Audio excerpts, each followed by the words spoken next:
Muy buenas tardes o noches o días. No sé en qué momento usted nos va a ver, si nos está viendo en vivo. Es el sábado 4 de la tarde. Estamos muy contentos de poder llegar hasta sus hogares con un estudio más de en la carta de Pablo a los Gálatas. Nos hemos adentrado ya y hemos visto muchos contextos. Estamos muy alegres de poder compartir eh, con ustedes.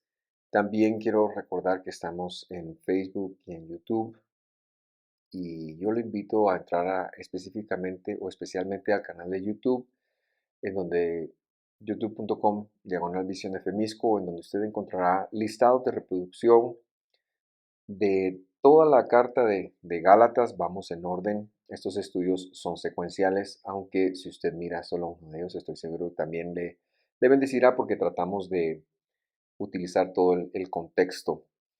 Entonces, vamos a orar para que el Señor nos dé la bendición de su compañía y de su revelación.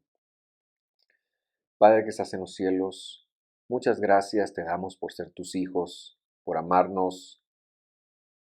Sobre todo te damos tantas gracias por tu palabra que nos has legado y bendecimos tu nombre y te bendecimos por la vida de Pablo que nos legó este escrito tan importante y hemos ido descubriendo poco a poco tantas joyas y te pedimos que tú te reveles a nosotros el día de hoy al iniciar una de estas joyas. En el nombre de Jesús, amén y amén.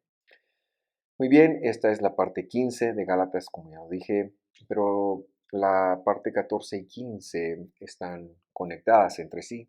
O sea, este es el segundo estudio y vamos a finalizar el tema que habíamos empezado la semana pasada. Por lo tanto, para hacer una conexión, voy a recordar lo que ya vimos, solo voy a leerlo ahora ya con el aterrizaje que hicimos en cuanto a los significados bíblicos y hebreos de su escritura en griego. Gálatas 3:10 dice, porque todos los que son de las obras de ley, no refiriéndose a la Torah del Señor, están bajo desconexión. Ya vimos por qué, esto es en el estudio pasado. Pues escrito está, desconectado todo el que no integre los asuntos, entre paréntesis, le pongo yo ahí, promesas y procedimientos, libros, los asuntos del libro de la ley para hacerlas. Y si quieres saber por qué estamos haciendo esa lectura, es necesario que consulte el estudio anterior. No lo voy a explicar porque ya está explicado. Pero si usted quiere saber dónde viene, lo invito a consultar el estudio número 14. Eh, Claramente, ¿verdad? Hemos encontrado los dos significados de la palabra maldición en hebreo, o lo que se traduce como maldición, que es mera y klala. Y aquí estamos usando el significado de mera, que quiere decir desconexión. Recordar que es lo contrario de baruch o bendición. Ya veremos también qué quiere decir eso casi al final de este estudio. Pero para ir en orden, que usted sepa que la Biblia utiliza el concepto de desconectar, de desconectar. Versículo 11. Además, por ley, ninguno se justifica, y yo le puse entre paréntesis ahí principio, por ley, principio entre paréntesis, ninguno se justifica para con Dios. Queda manifiesto que el justo por la fidelidad, y le puse ahí entre paréntesis para que sepamos cuál fidelidad, la de Dios, vivirá. Les recuerdo que el griego no tiene muchas palabras para traducir todos los significados teológicos y por lo tanto es mejor entender este versículo 11 como principio en lugar de ley, puesto que al no tener el artículo definido, la ley, se refiere a cualquier principio, cualquier ley, cualquier estipulación, por así decirlo, y por eso yo puse ahí principio para que estuviera claro. Y en la referencia de Habacuc, capítulo 2, el justo por la fidelidad de Dios vivirá. Versículo 12. Sin embargo, la ley, y aquí sí es la referencia a la Torá del Señor, la ley del Señor, no está fuera de la fidelidad. Recordarle que ahí en su traducción, perdón, usted va a ver, la ley no es de fidelidad o no es de la fidelidad, no es de la fe, es lo que han traducido, pero que al verlo con una mentalidad judía como la de Pablo, Pablo lo que está diciendo es, la ley no está fuera de la fidelidad, que también puede traducirse así. Al contrario, el que las hace, es decir, las obras de la ley, vivirá en ellas. Y también hablamos un poquito acerca de que no es vivir por ellas, no es generar méritos, sino el que hace las obras de la ley del Señor vivirá en ellas, es decir, recibirá la cosecha en esta vida, pero que no tiene una trascendencia para la vida eterna. Entonces, ahora, y para enfatizar un poquito más el punto, me encontré un pasaje que está en Hebreos capítulo 4, cuyo escritor corrobora y mantiene la sintonía de lo que ahora hemos leído. Vamos allá. Hebreos 4.1. Temamos pues que alguna vez, dejando la promesa de la entrada en su reposo, parezca alguno de vosotros haberse apartado. Les recuerdo que el escritor de esta carta está hablándole a judíos creyentes en Jesús que no pongan la confianza en los méritos de las obras, sino que la entrada a su reposo, le dice, y aquí tiene que ver con la vida eterna. El contexto de reposo aquí es vida eterna o salvación, la cual debe de manejarse con cuidado para que no parezca que alguno de ellos, judío, parezca estar apartado, ¿verdad? Y es muy importante ver la figura que utiliza el escritor aquí. Versículo 2. Porque también a nosotros nos ha sido anunciado como a ellos, hablando ahora de los judíos del siglo I, que también les fue anunciado como les fue anunciado a los israelitas en el desierto, pero no les aprovechó el oír la palabra a los que la vieron sin mezclar fidelidad. Y aquí corroboramos precisamente que lo que enseñamos en el estudio pasado, la necesidad de incorporar, la necesidad de integrar los asuntos de la Torá, que les recuerdo eran dos, el asunto de los procedimientos y el asunto de las promesas. Y el escritor aquí de esta carta está diciendo que no les aprovechó a ellos oír esa palabra en el desierto porque no incorporaron la fidelidad, ¿verdad? No la aprovecharon, sino que decidieron enfocarse en los procedimientos nuevamente, ¿verdad? La ley del Señor y tiene que estar integrada. La clave está en integrar las promesas para no quedarnos sin la salvación. Es decir, la salvación viene por la promesa de Dios, la cual está en la ley del Señor.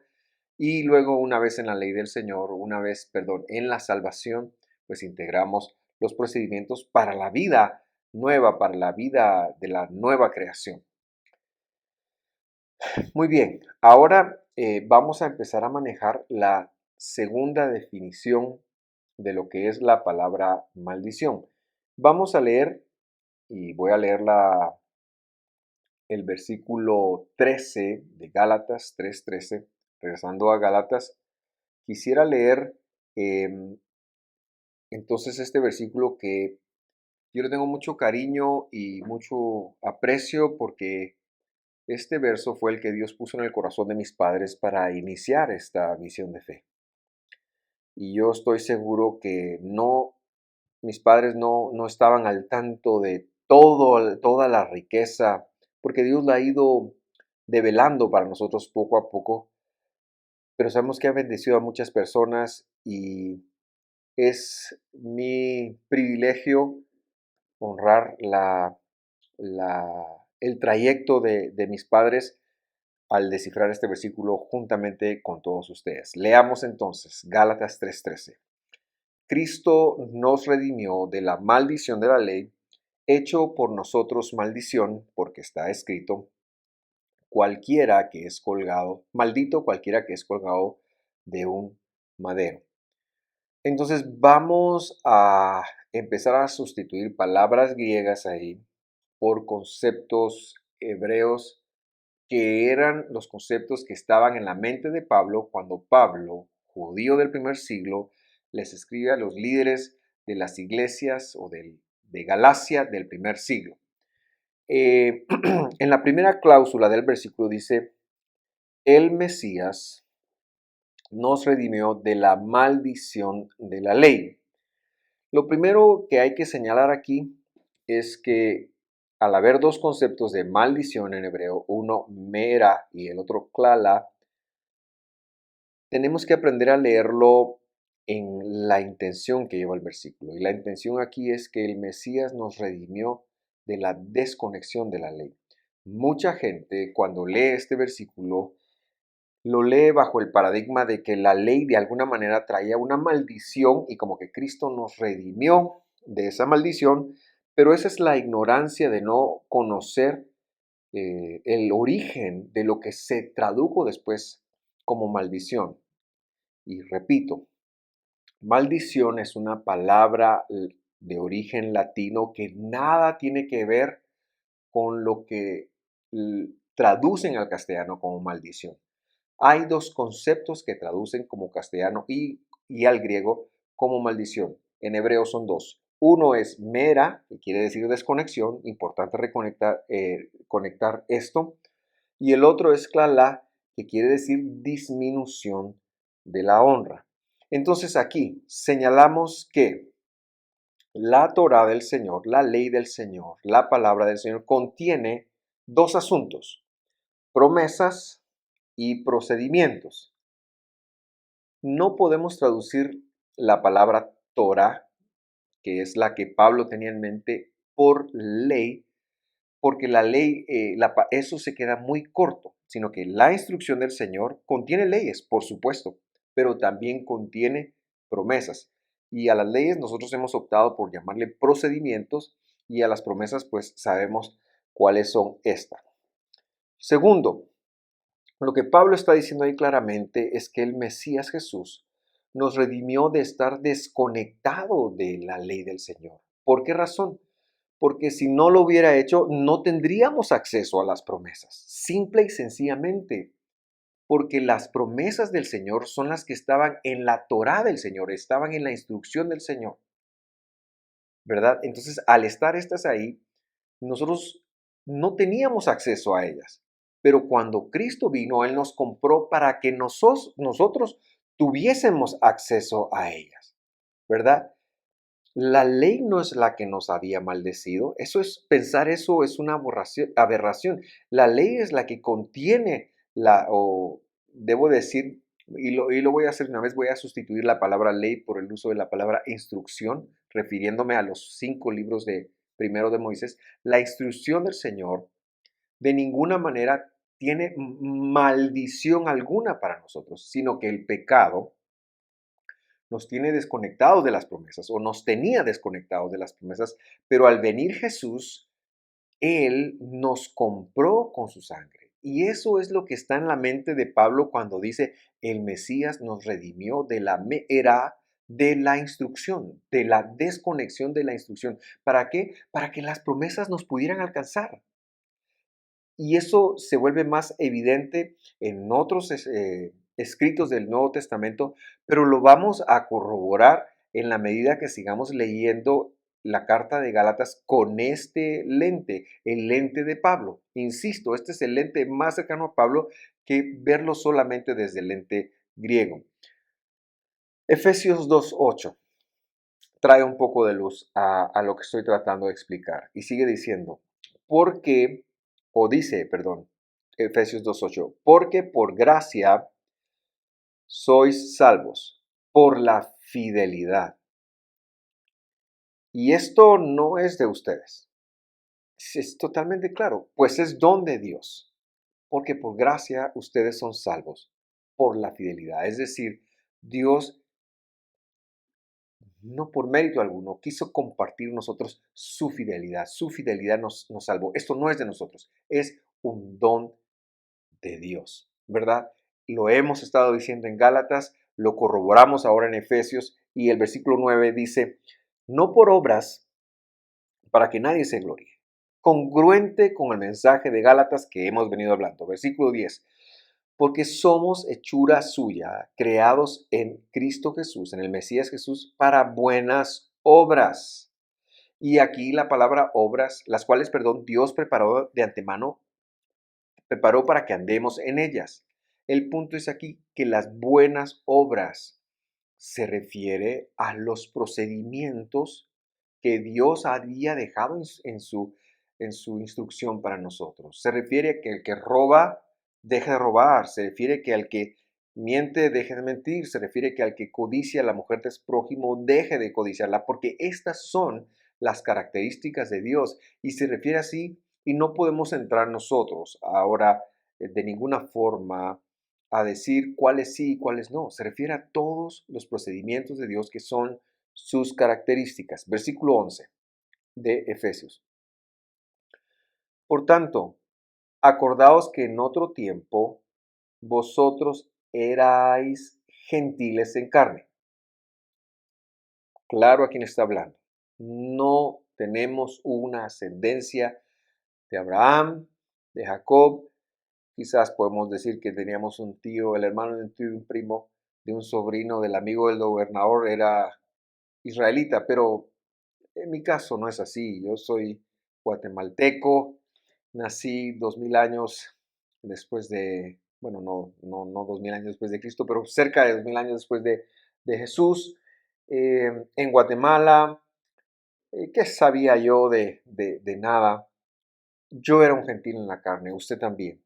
Dice que éramos llamados incircuncisión, de la que se llama circuncisión en la carne, la cual se hace con mano, es decir, que había una gente, o hay una gente, todavía existe, que practicaban practicaban una circuncisión como parte de su rito, de ser una religión, ¿verdad? Y entonces ellos nos llamaban a nosotros incircuncisión y ese era como el estigma y es lo que Pablo está peleando en Gálatas, ¿verdad? Y yo lo vuelvo a decir, él está peleando que el fariseísmo dentro de los creyentes en Jesús, en el mundo del primer siglo, están exigiendo que la gente se circuncide para salvación. Y Pablo está diciendo, la circuncisión ni ningún otro mandamiento son necesarios para salvación, sino que estos son procedimientos que llegan después, ¿verdad? Yo no estoy aquí para negar la circuncisión, yo lo que estoy diciendo es que no hay mandamiento necesario alguno para ser salvo. Somos salvos por la fidelidad de Dios, pero que una vez salvos nos toca voltear a ver la instrucción de Dios para vivir de acuerdo a sus buenas obras. Versículo 12. Que en aquel tiempo estabais sin Cristo. Estabais sin Cristo, es decir, no teníamos Mesías. Hubo un tiempo que usted no tenía Mesías, hubo un tiempo que yo no tenía Mesías. Alejados de la república o ciudadanía de Israel. Y aquí entender que Israel es el plan de Dios, ¿verdad? A su congregación, que la congregación de Dios se llama Israel, que no necesariamente son los descendientes de carne, pero que sí tiene que ver con la simiente de Abraham. Israel se llama la clave, pero no, yo no me estoy refiriendo al pedacito de tierra que está en el Medio Oriente, que tiene 23,000 kilómetros cuadrados, que está colinda con Siria, Jordania, Egipto, sino yo me estoy refiriendo al Israel de Dios que está en la Biblia y que es el que también Jesús dijo en capítulo 16 de Mateo: sobre esta roca edificaré mi congregación, sobre esta roca edificaré mi grupo. Es a ese Israel me estoy refiriendo yo.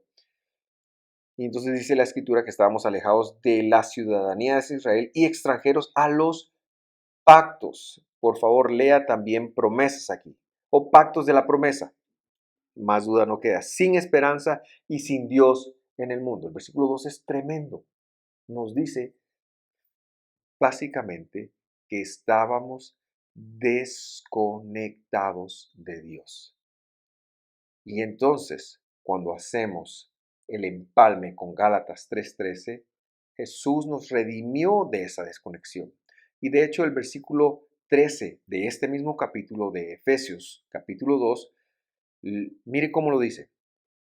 Pero ahora, en el Mesías Jesús, ustedes que en otro tiempo estaban lejos, habéis sido hechos cercanos por la sangre del Mesías. Eso es impresionante. Entonces, Cristo nos redimió, Jesús nos redimió, el Mesías, la figura del Mesías, nos redimió con su sangre en su muerte de estar desconectados de las promesas. Cuando Dios salva a alguien, lo inserta en su congregación. Esa congregación se llama Israel. Y repito, no me refiero al país del Medio Oriente, sino me refiero a la congregación de Dios, aquella que ha recibido la promesa, aquella que ha recibido a Jesús, aquella que ha recibido, que recibirá la vida eterna, que recibirá la salvación, que recibirá la resurrección. La intención de Dios siempre fue Israel. Por eso Jesús dijo, yo he venido a las ovejas perdidas de la casa de Israel. Pero antes de que usted lo vea como algo físico, decirle que Dios llama por gracia y más que algo físico son los llamados de Él. Eso se llama Israel.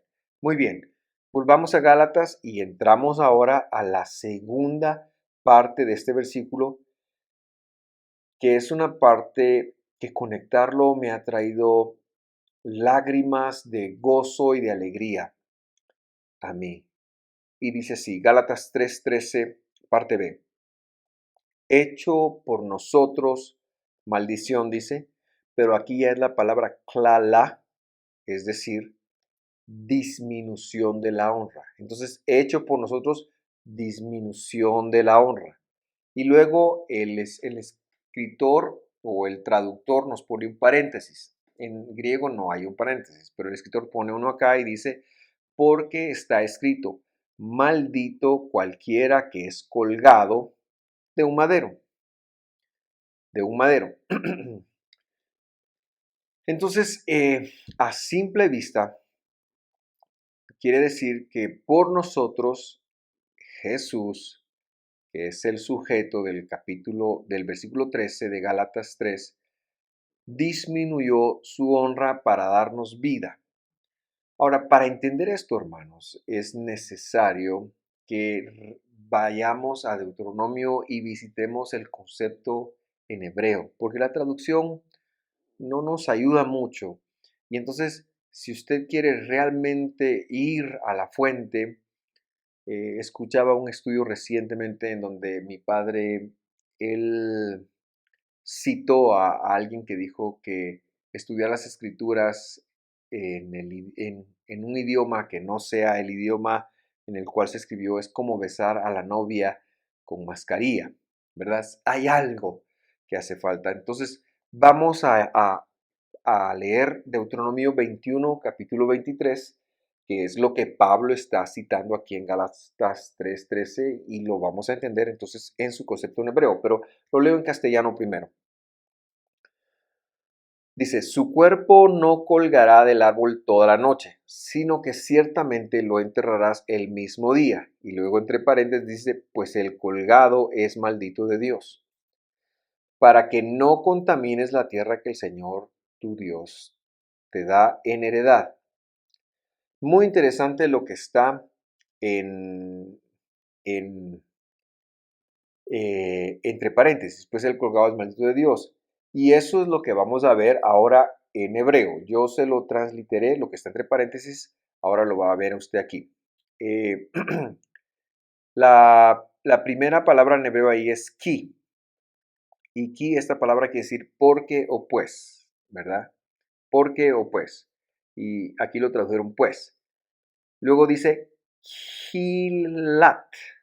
Kilat, kilat, es la palabra klala que yo le había dicho, solo que está en constructo. La última letra, que en hebreo se lee de derecha a izquierda, la última letra, que suena como T, es una tab, esta lo coloca en constructo. Es decir, si clalá quiere decir disminución de la honra, clalat, kilelat, aquí quiere decir disminución de la honra de. Entonces ahí la segunda palabra diría, pues disminución de la honra de, la siguiente palabra es Elohim, Elohim, y Elohim quiere decir Dios o la deidad. El colgado es la última palabra, talui, talui. Entonces, esto es hermoso y por eso se lo puse en hebreo. Y literalmente dice ahí, pues disminución de la honra de Dios es el colgado. O pues disminución de la honra de Dios colgando. Me explico. En la Biblia de las Américas que yo cité, en español dice, pues el colgado es maldito de Dios. Cualquier persona podría entender ahí que cualquier persona que crucificara era un maldito de Dios. Pero la idea que el versículo está diciendo cuando la vemos es que Dios disminuyó su honra cuando Él fue colgado.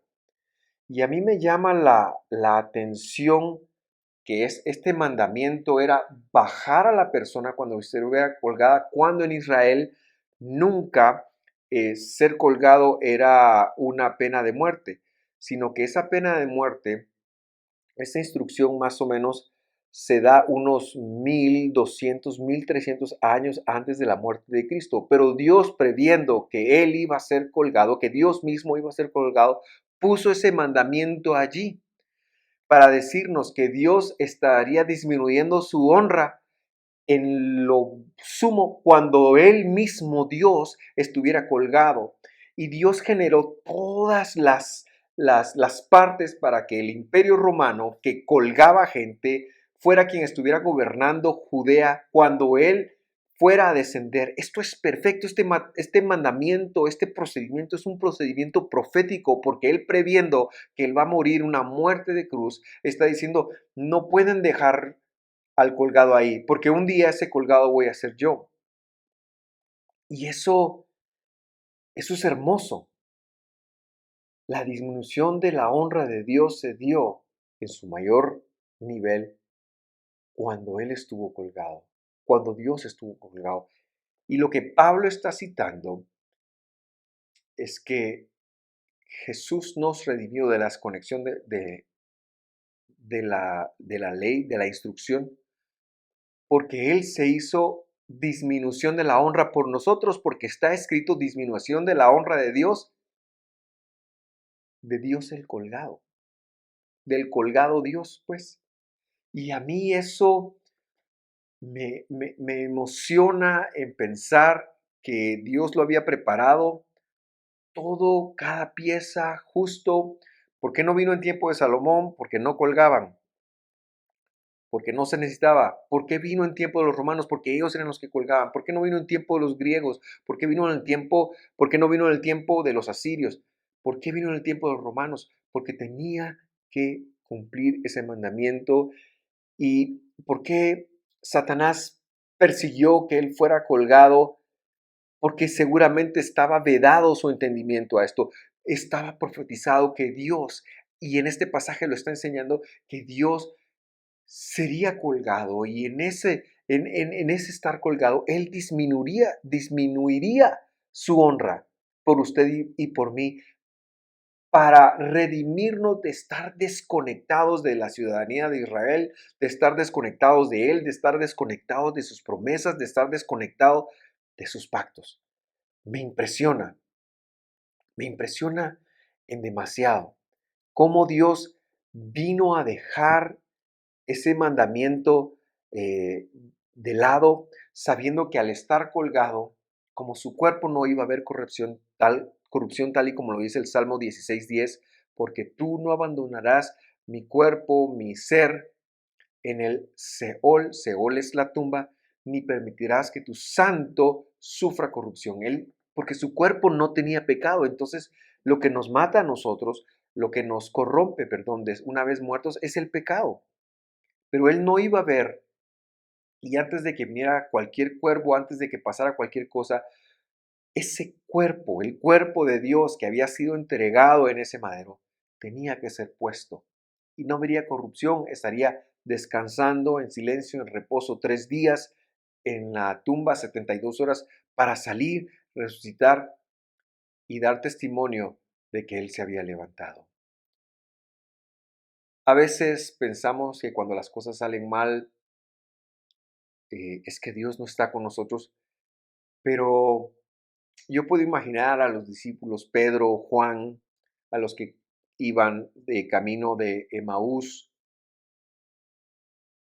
al ver la muerte del Señor y pensar se acabó todo, ¿dónde vamos a parar ahora? ¿Qué vamos a hacer con nosotros? Sin ver que Dios lo había ideado todo perfectamente para que luego, al no poder ver corrupción, Él resucitara y todas sus promesas entonces tuvieran validez por gracia, por amor, retomando nuestras vidas del pecado. Toda la Biblia está conectada y esta parte es impresionante. Filipenses nos termina de enseñar un poquito la exaltación de Jesús en esta forma. Filipenses 2:5 dice: haya pues en ustedes este sentir que hubo también en el Mesías Jesús.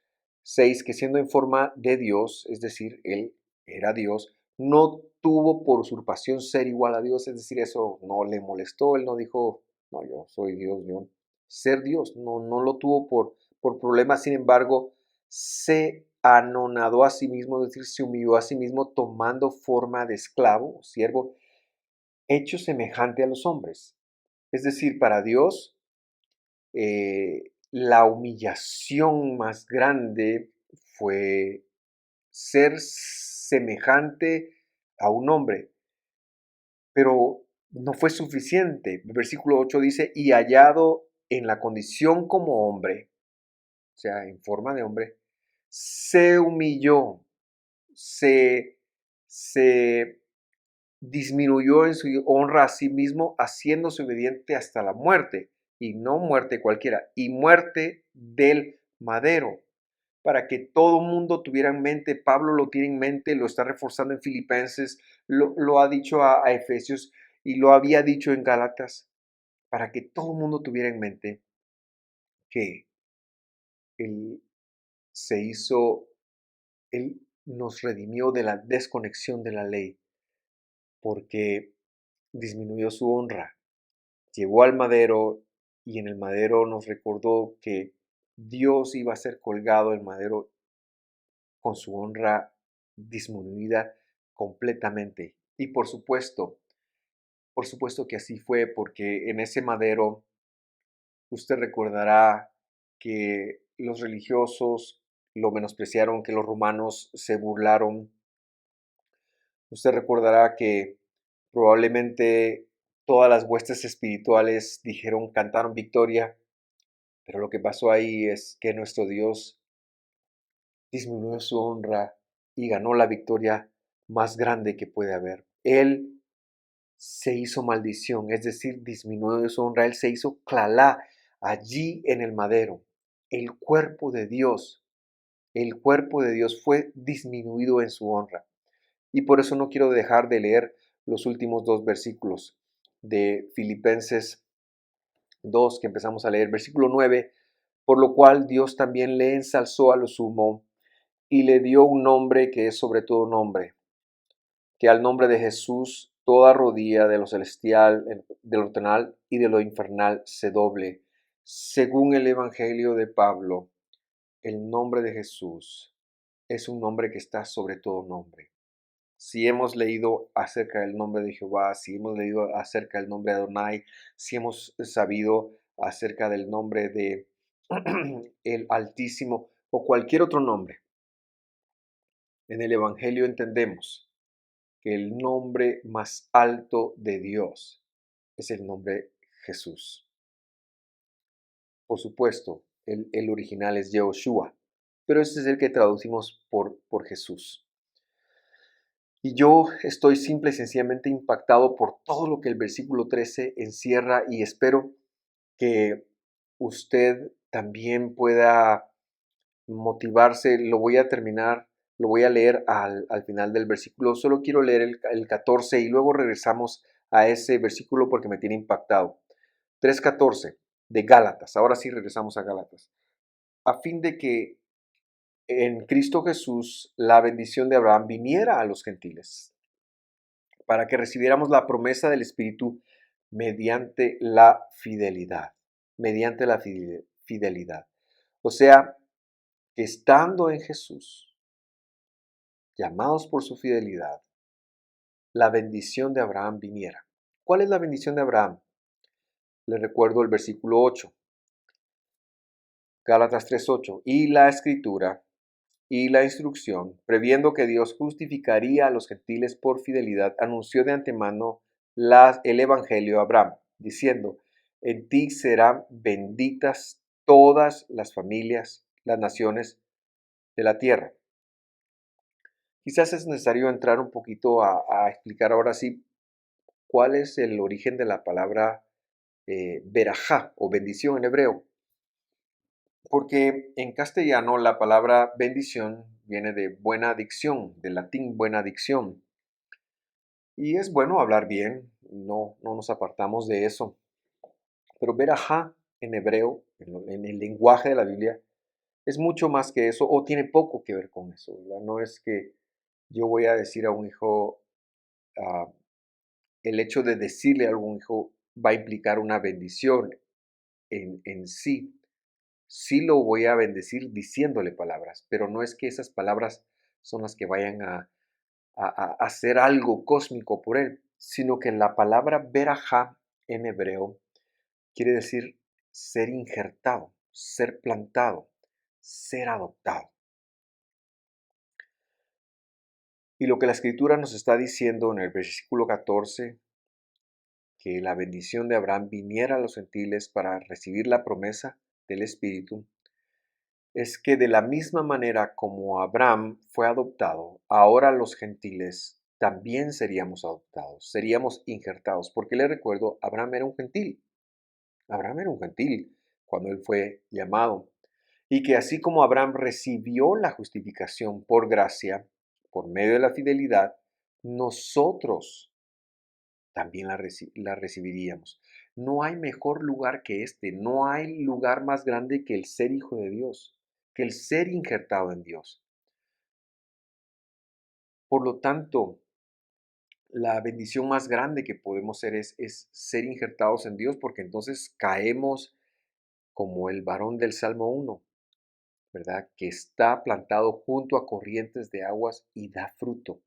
La intención de Dios es que al estar injertados en Él, que es la fuente de todo lo bueno, nosotros podamos crecer, podamos ser provistos, podamos ser sanos, podamos ser bendecidos, pero también podamos ser fruto, podamos dar fruto y ser, así como lo fue Abraham, mecanismos de injerción para otras personas, mecanismos de adopción para otras personas. Estar en Jesús es mejor que ser de cualquier prole de la tierra.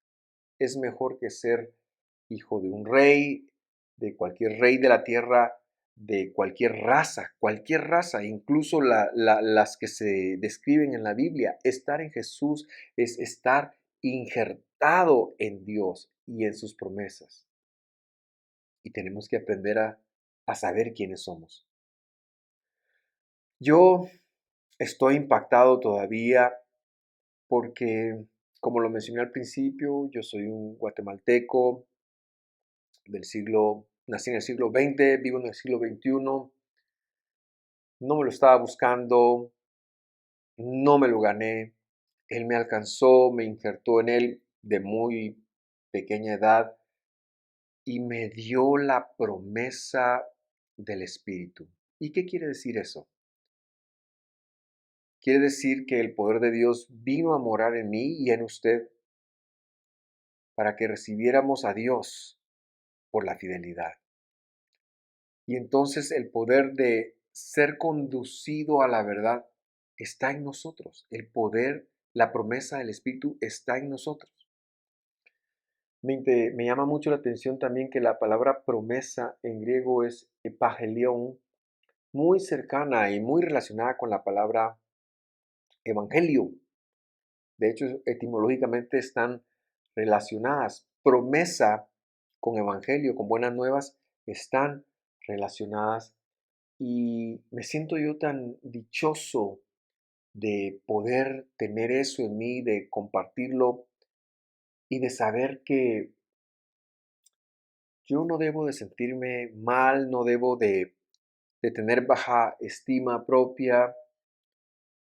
Si tan solo supiera lo que Dios ha hecho por mí y cómo Él se ha invertido en mí y todo lo que se llevó para que Él lo invirtiera en mí, yo debería de estar muy agradecido, y de hecho lo estoy, y le invito a estarlo conmigo por todo lo que Él ha hecho. Y como lo dije hace un momento, quiero cerrar releyendo el versículo 13, ahora ya con estos conceptos que hemos leído. Dice, el Mesías nos redimió de la desconexión de la instrucción, porque hecho por nosotros disminución de su honra, porque está escrito, pues disminución de la honra de Dios es el colgado.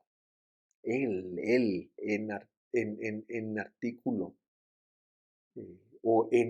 en tercera persona, él colgado.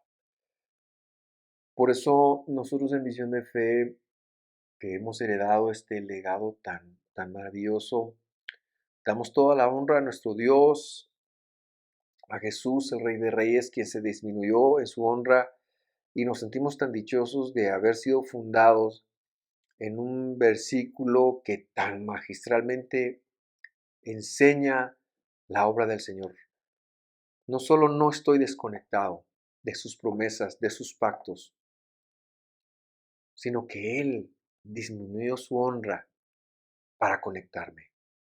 Él se hizo lo que se hizo y permitió que le colgaran en un madero para que yo fuera injertado, para que yo fuera conectado nuevamente con sus promesas. Todo esto está relacionado y por eso es una aberración venir y de un plumazo anular el Antiguo Testamento, porque ahí están las promesas. Así que hoy entendemos que la Biblia es una unidad y las promesas de Dios, yo estoy seguro, y quiero cerrar con esto, que muchas personas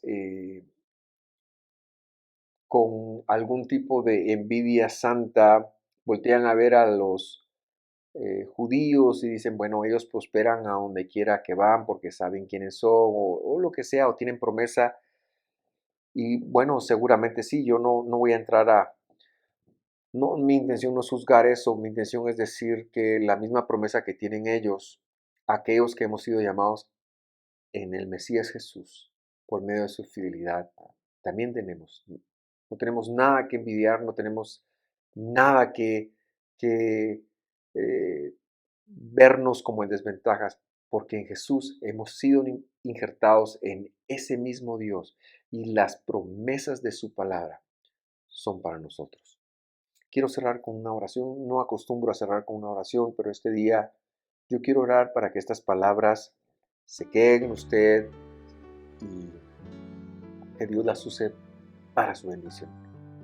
Padre que estás en los cielos, gracias por este tiempo, gracias por tu palabra. Bendito seas tú, amado universo. Yo te ruego, Señor, esta oportunidad, que nos recuerdes quiénes somos, que hemos sido injertados en ti, que hemos sido adoptados por ti, que somos tus hijos, que la bendición de Abraham es nuestra y que nuestro papel es, una vez injertados en ti, habiendo sido reconectados con la disminución de tu honra, podamos llevar mucho fruto para tu gloria y para tu honra. Ayúdanos a vivir de esa manera. En el nombre de Jesús. Amén y amén. Ya para despedirme, si usted tiene alguna duda, si usted tiene algún comentario, escríbanos o deje un comentario en esta transmisión, los revisamos y estaremos tratando de llegar hasta donde usted lo ha escrito e iniciar una conversación. Me despido, no sin antes desearle que Dios lo bendiga y que la injerción suya en Dios redunde para muchas bendiciones. Hasta pronto.